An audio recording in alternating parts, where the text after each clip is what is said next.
How to paint with watercolors as a novice. Painting is a great hobby that can alleviate stress and anxiety, and is a great outlet for creativity. There are a variety of different kinds of paint that all have their own characteristics, but watercolor is one of the hardest to master because it dries fast and leaves little room for error. However, if you develop a good technique and have the right tools, the sky's the limit on what you can paint.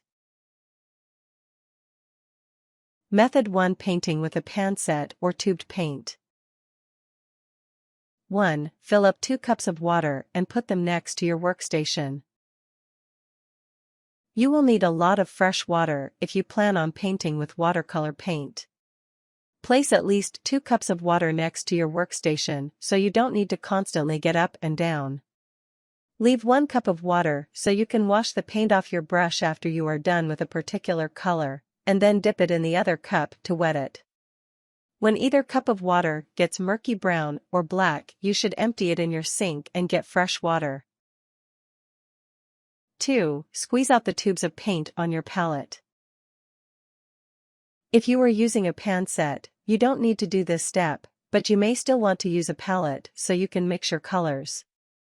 Separate the colors into their own zones, and use extra space on your palette to mix the colors.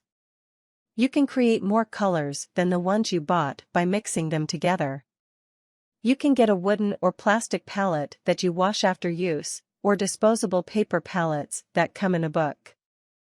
The 3 primary colors are red, blue, and yellow, and are impossible to achieve by mixing other colors, but can be mixed together to create secondary colors. Secondary colors are orange, violet, and green, and can be further mixed to make 6 tertiary colors. 3. Wet your brush in fresh water. It might be instinct to just dip your brush into the paint, but watercolor requires you to add water first. Make sure your brush is saturated, and dedicate one of your water cups to wet your paint, less brush. 4. Dip your brush into the paint, and create a puddle on your palette. If you are using tubed paint, dip your wet brush into the color you want to use. Then transfer the paint on your brush to the palette in a circular motion. Add more water until you create a puddle of watercolor that can soak up by your brush. If you're using a pan, you should see a small puddle form on top of the colors you want to use. Keep adding water to your brush until this happens. 5. Apply broad strokes and get a feeling for the watercolor. Go from one side of the paper to the other in a thick line. Tilt your easel or workstation backward so that the watercolor bleeds down and doesn't get built up on the surface of your paper. The watercolor should be lighter than the color in your tube paint and should uniform in tone. If you want to achieve a darker result, apply more paint to the same area. 6. Allow your painting to dry for at least 30 minutes. Avoid rubbing or touching the surface of your painting because it will smudge. Keep it in a dry area, and wait to see the results. When watercolor fully dries, it typically looks lighter than when it's wet. Unlike oil paintings, usually watercolors are done in a single sitting. Method 2. Painting with watercolor pencils. 1. Draw an outline of your painting with a pencil. You can use a mechanical or traditional number 2 graphite pencil to do this. Start off with something easy, like a bottle that you have sitting on your desk, or a simple shape like a triangle or square.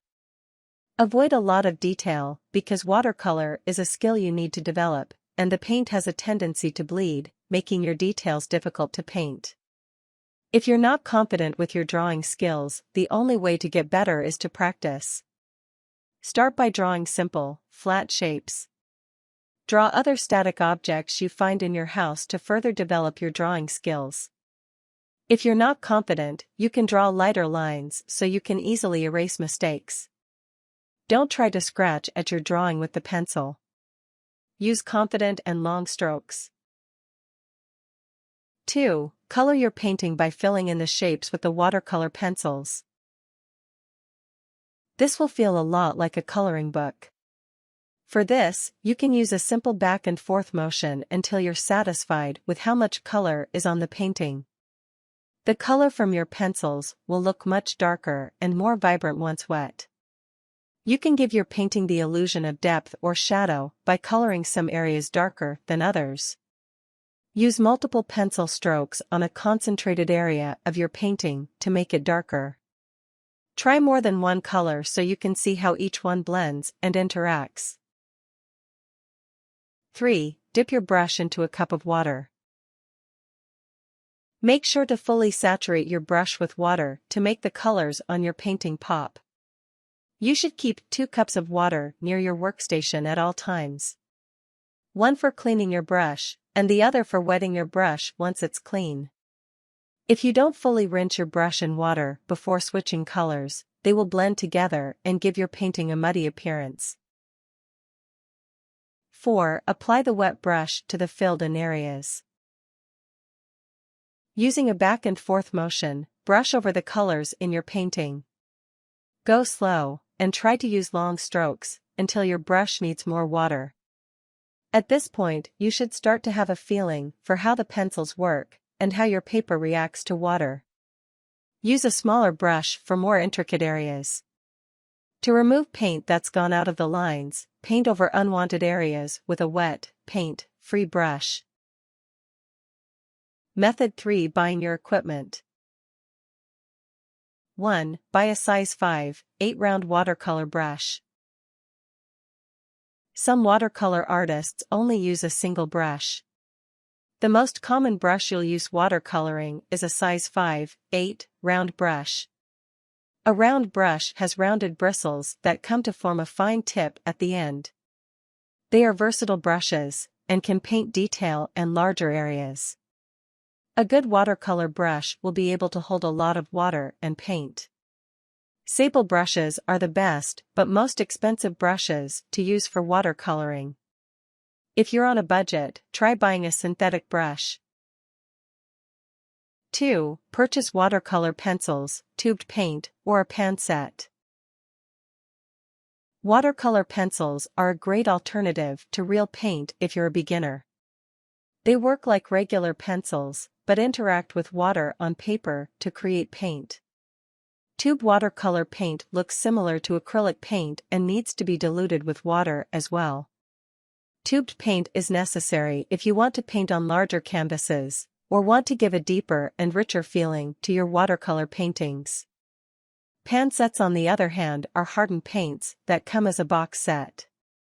Pan sets are great for smaller paintings, or if you're on the go. If you are brand new to painting altogether, you should look into watercolor pencils. If you painted using other mediums, however, tubed paint will probably feel more familiar to you. Pan sets are great for beginners as well. 3. Purchase watercolor paper. There are different varieties, weights, and textures of paper that you can get. Heavier paper is more expensive, but will be able to hold your paint better, while lighter paper might buckle or wrinkle when touching water. Rough paper will take your paint and water well and gives your painting luminosity. There is students' and artists' quality paper. Artist quality is higher grade and will stand the test of time, while student grade paper may yellow over time. The difference between regular paper and watercolor paper is the level of absorbency. Regular computer paper is too absorbent and will cause your paint to spiderweb. Some paper is also tinted off-white, which can give your paintings a different effect.